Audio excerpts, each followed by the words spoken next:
Hi everyone and welcome back to Snowflakes. आज फिर से नया अपकमिंग आईपीओ ब्रेकडाउन करने वाले हैं। Crisp data, clean insights and absolutely no noise. चलिए डिकोड करते हैं इस कंपनी के फंडामेंटल्स, बिजनेस मॉडल और देखते हैं कि मार्केट को क्या नया वैल्यू ऑफर करती है। इनकॉर्पोरेटेड इन 2015, मीशो लिमिटेड एक मल्टी साइडेड टेक्नोलॉजी प्लेटफॉर्म है जो इंडिया के ई कॉमर्स इकोसिस्टम को ड्राइव करता है।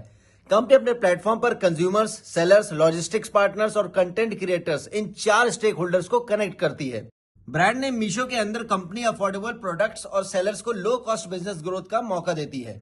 अब बिजनेस सेगमेंट की बात करें तो सबसे पहले आता है मार्केट प्लेस। ये एक टेक्नोलॉजी ड्रिवन कॉमर्स प्लेटफॉर्म है जहां revenue, order fulfilment services, advertising income, seller analytics और रिटर्न मैनेजमेंट से आता है।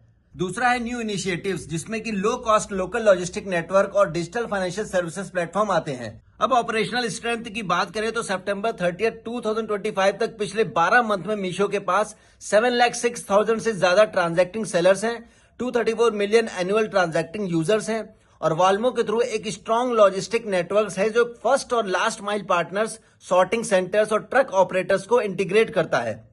कंपनी के पास 2082 फुल टाइम एम्प्लॉयज हैं। कॉस्ट एफिशिएंसी और टेक्नोलॉजी लेड इनोवेशन ने मीशो को स्केलेबल बनाया है और डिजिटल इकोसिस्टम को स्ट्रॉन्ग किया है। अब मीशो के आईपीओ की डिटेल्स की बात करें तो आईपीओ की जो डेट है वो 3 दिसंबर से 5 दिसंबर 2025 है। लिस्टिंग डेट है 10 दिसंबर 2025। प्राइस बैंड है 105 रुपीज से 111 rupees per share. Lot size है 135 शेयर्स और उसके मल्टीपल्स में। इशू साइज 5,421 करोड़ है, जिसमें कि फ्रेश इशू 4,250 करोड़ का है और ओएफएस 1,171 करोड़। अब फाइनेंशियल परफॉर्मेंस की बात करें तो फाइनेंशियल ईयर 2023 से फाइनेंशियल ईयर 2024 और फाइनेंशियल ईयर 2024 से फाइनेंशियल ईयर 2025 में कंसिस्टेंट रेवेन्यू ग्रोथ देखने को मिली है। मीशो इंडिया का लोवेस्ट कॉस्ट मार्केट प्लेस होने की वजह से न्यू सेलर्स और बायर्स एग्रेसिवली ऑन बोर्ड हो रहे हैं। लॉसेस हाई क्यों दिख रहे हैं? फाइनेंशियल ईयर 2025 के पैट में बड़ा लॉस आने का मेन रीजन बिजनेस परफॉर्मेंस नहीं बल्कि वन टाइम टैक्स एक्सपेंस है। फाइनेंशियल ईयर 2025 में 2,486 करोड़ का one time recognisation tax expense हुआ। सितंबर 2025 में 72.23 करोड़ का टैक्स फाइनलाइजेशन एडजस्टमेंट हुआ। अगर ये टैक्स इंपैक्ट हटा दिया जाए तो मीशो का ऑपरेटिंग लॉस काफी कम हो जाता है। अब इबिटा के इंप्रूवमेंट की बात करें तो फाइनेंशियल ईयर 2023 का इबिटा -1,693 करोड़ था, जबकि फाइनेंशियल ईयर 2025 में -219 करोड़ हो गया। ये शो करता है कि मीशो ने एग्रेसिव कॉस्ट कंट्रोल और ऑपरेशनल इफिशियंसी अचीव की है। अब देखते हैं आईपीओ के प्रोसीड्स का इस्तेमाल कहां होगा। क्लाउड इंफ्रास्ट्रक्चर में इन्वेस्टमेंट यूज होंगे 1,390 crore rupees. Machine learning, AI और टेक टीम्स के सैलरीज के लिए यूज होंगे 480 crore rupees. Marketing and brand initiatives के लिए यूज होंगे 1,020 करोड़ रुपीस। एक्विजिशन और general corporate purposes amount fix नहीं है अभी। अब पीयर कंपैरिजन की बात करते हैं तो मीशो की वैल्यूएशन रेवेन्यू बेसिस पर अपने पीयर से लोअर है। मीशो का 5.34 times market cap to revenue, peer average 7.28 times से काफी नीचे है। वैल्यूएशन रीजनेबल एंड अट्रैक्टिव है।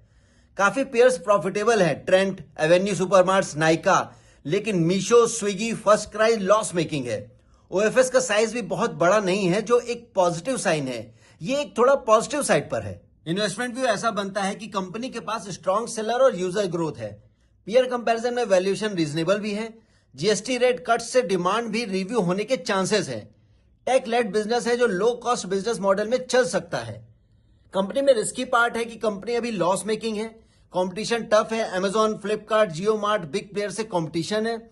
मार्केट प्लेस मार्जिन थिन रहते हैं। अब कंक्लूजन पे आते हैं तो मीशो आईपीओ लिस्टिंग गेन्स के लिए अट्रैक्टिव लग रहा है, लेकिन लॉन्ग टर्म के लिए बेहतर होगा कि कंपनी के 2-3 क्वार्टरली रिजल्ट्स का वेट किया जाए ताकि मार्जिन इंप्रूवमेंट, लॉस नैरोइंग और ग्रोथ सस्टेनेबिलिटी का क्लियर ट्रेंड सामने आए।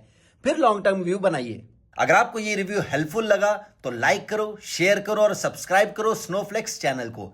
बेल आइकन भी दबा दो ताकि आपको हर आईपीओ रिव्यूज के नोटिफिकेशन मिल सके।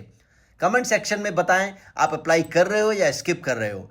याद रखिए, ये सिर्फ एजुकेशनल कंटेंट है। अपना रिसर्च करें, अपने रिस्क टॉलरेंस समझे और वाइज डिसीजन ले। Happy investing, stay cool with snowflakes.